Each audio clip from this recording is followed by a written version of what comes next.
It's time to say hey there again. Rain or shine, our next video lesson is right on time. I'm Ola Янкова, a senior teacher in Green Forest, and I'm here to have one more really cool video English lesson with you. Today, we're going to discuss conditional 1 and conditional 2.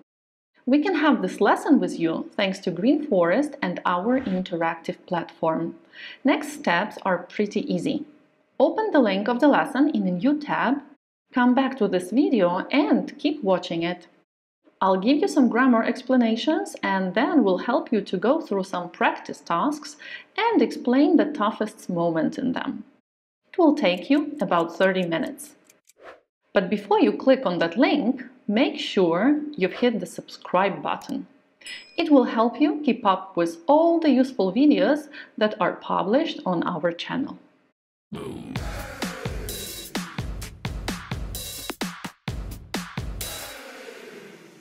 Today, we're going to discuss some of the most common conditionals, 1 and 2. This lesson is for those students of A2 to B1 level who confuse these two or would like to figure out the difference. We'll start with a grammar chart and explanation, then we'll continue with 4 interactive practice tasks. Each task we will complete during this class has 3 buttons at the end: check, show answers, reset. When you press check button, you will see if your answers are right or wrong. When you press show answers button, you will see the correct answers. Press it again to go back to your answers. When you press reset button, all your answers will disappear and you will be able to do the task once again. So what are conditional sentences? These are the sentences that describe the result of a certain condition. Each conditional sentence consists of 2 parts: the if clause, the one that tells us the condition, and the main clause, the one that tells us the result. When we want to describe possible future situations, we'll go for conditional 1. In the if clause of conditional 1, we will mainly use present simple. In the main clause, we will use will plus verb. For example, if I come home earlier, I will call you. If you don't study hard, you won't pass the exam. Both of these sentences give us real possibilities. It's possible that I will come home earlier, but maybe I won't. The same goes with studying. Maybe you will study harder, maybe you won't, but it's actually possible that you will do it. To show this condition, this maybe mood, we use if at the beginning of the clause with the condition. That's why we usually call it the if clause. But in conditional 1, it's also possible to use when at the beginning of the clause with the condition. Use when in cases when you're sure something will happen. For example, if you come back home early, maybe you will.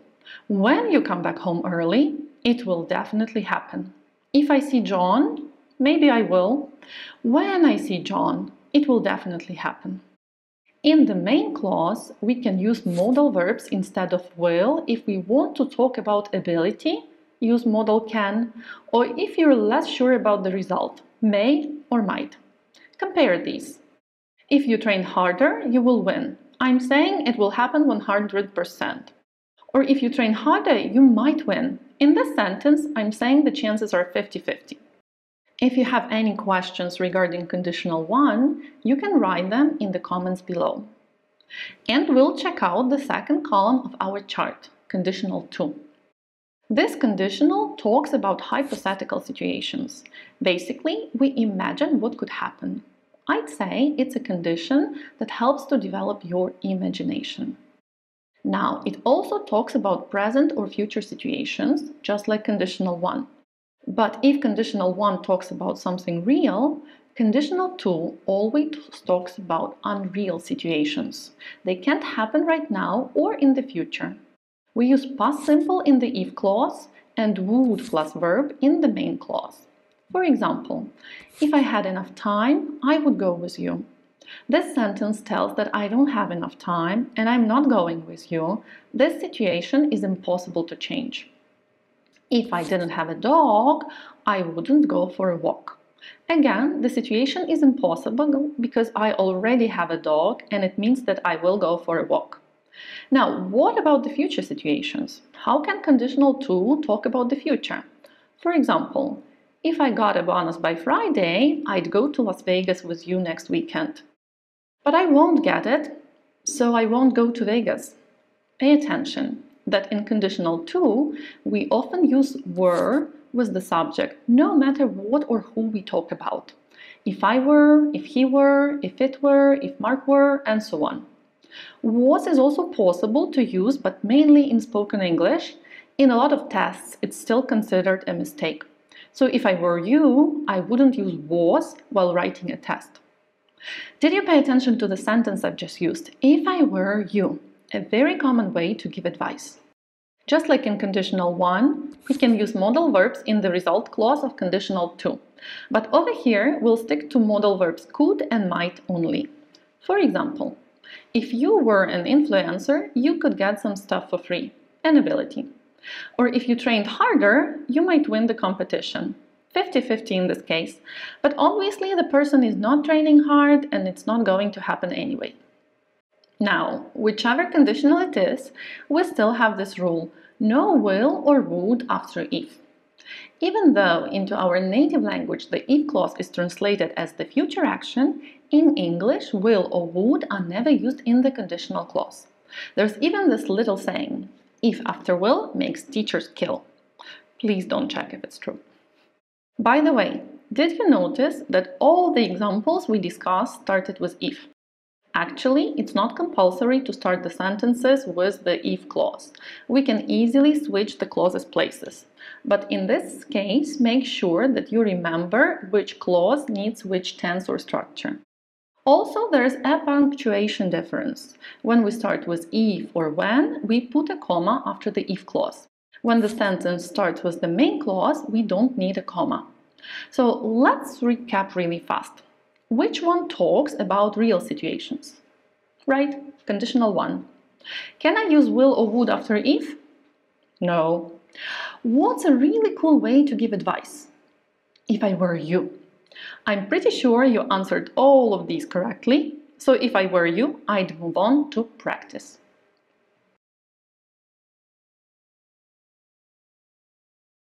In this task, you need to open the brackets and use the correct verb form to complete the conditional sentences.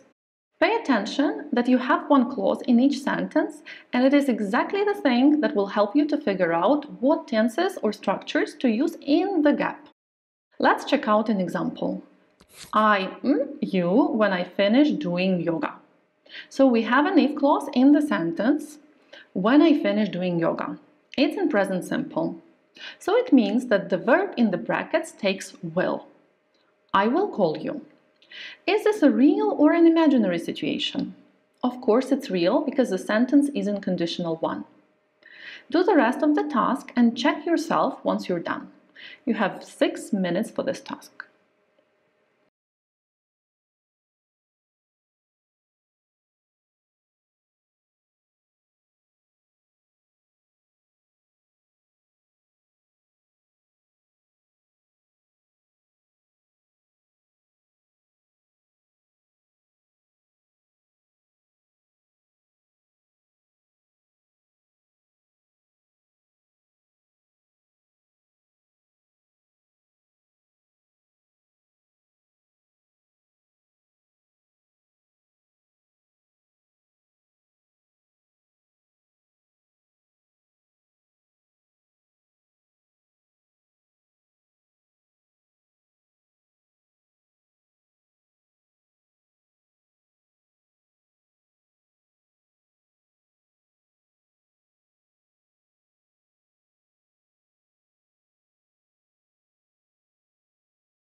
Hope you didn't have any troubles here.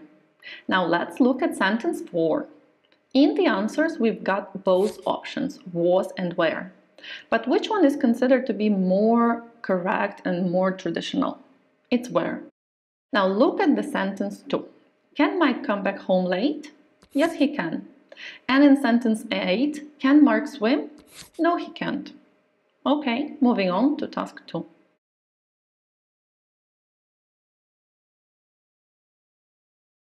In this task, you'll find the missing words in the box. Complete the sentences with the missing words, then check yourselves. You've got 6 minutes for the task.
Let's check out sentence 1. Could I use when here? It's actually impossible because conditional to talks about a hypothetical situation, but when always refers to a real situation, which means it's conditional 1, not 2. In sentence 9, will Mary help you? The answer is maybe.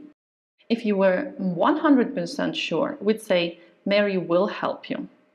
Great job! Let's move on to task 3.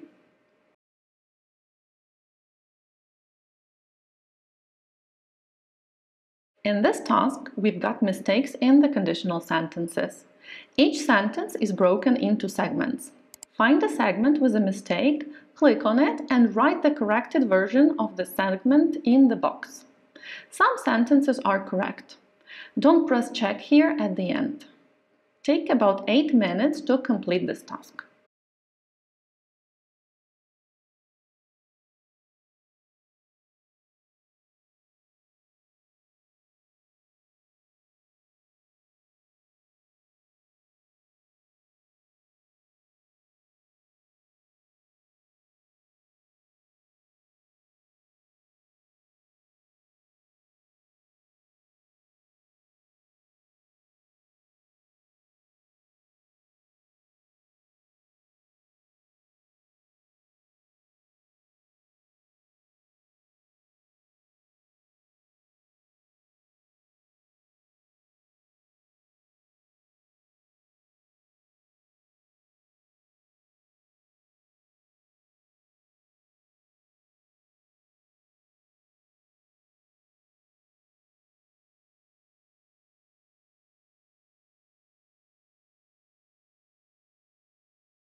So how many sentences without mistakes are there? There are two. Sentence 4 and sentence 9. Now check the rest of your answers and let's move on to the final task for today.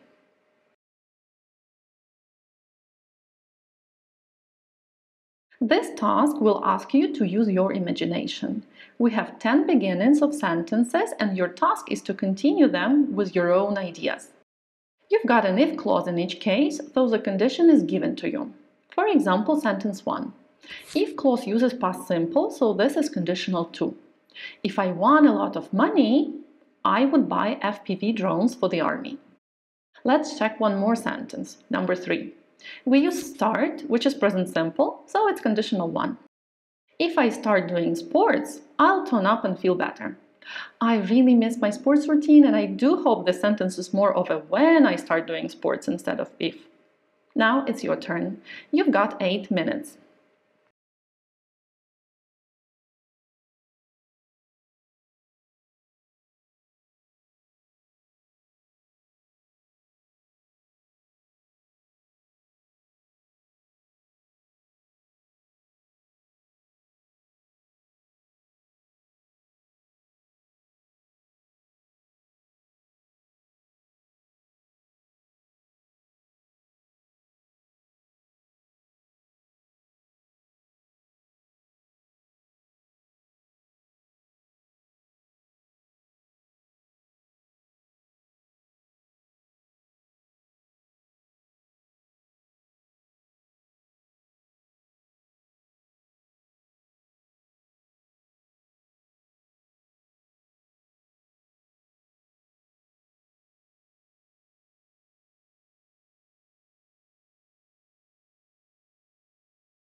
Now, this task doesn't have a check button, but when you click Show Answers, it will show you some suggested answers.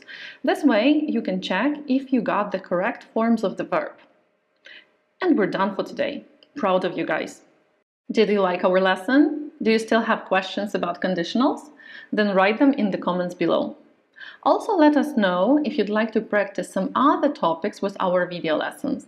And of course, don't forget to check out all the previous lessons on our YouTube channel, which I'm sure you have already subscribed to, right? Click the bell button not to miss many other cool videos on studying English. And remember that this short lesson is just a small part of all the English knowledge you can get with our interactive coursebook Notes by Green Forest during online lessons in Green Forest School of English. You can find all the details in the comment pinned below. Take care and see you in a month.